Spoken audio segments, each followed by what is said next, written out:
খারাপ সময়টা হয়তো অতীত হয়ে যায়, কিন্তু মানুষের খারাপ ব্যবহারটা কখনো অতীত হয়ে যায় না। শুধু নিজে থেকে কথা বলা বন্ধ করে দেখো, দেখবে অনেক আপনজন পর হয়ে যাবে। আসলে কেউ আপন হয় না।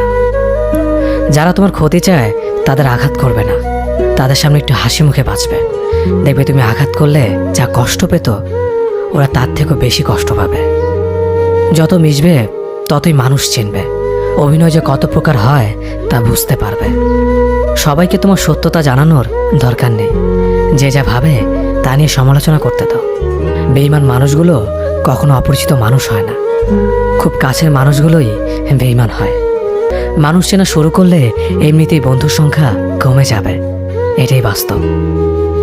3টি কথা মনে রাখবেন: যে তোমাকে সাহায্য করে তাকে কখনো ভুলে যেও না, যে তোমাকে ভালোবাসে তাকে কখনো ঘৃণা করো না, যে তোমাকে বিশ্বাস করে তাকে কখনো ঠকিও না। ধোঁকা একজনেই দেয়, কিন্তু বিশ্বাস সবার উপর থেকে উঠে যায়।